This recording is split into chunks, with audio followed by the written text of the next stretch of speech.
看这里。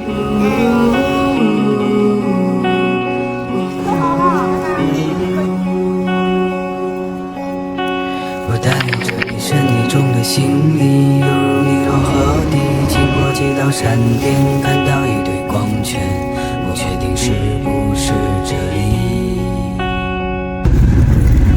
我看到几个人站在一起，他们拿着剪刀摘走我的行李，擦拭我的弟，坐火车了，嘿嘿。直到我听见一个声音，我确定是你，可你怎记得我？我带来了临界的消息，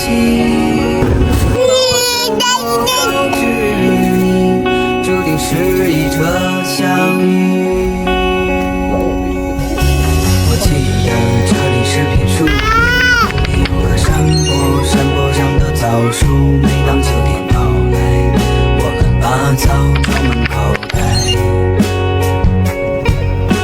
我记得除了朋友，我还有你的束缚，你总喜欢跟谢谢。只是为了那几个童年。我记得我们曾是恋人，后来好的，谢谢。一场战争后就再也没有回来，只能收不到你的信。从这样重复犯离，却要重新开始，相互送给对方，说着来世再见，再次是一个相聚。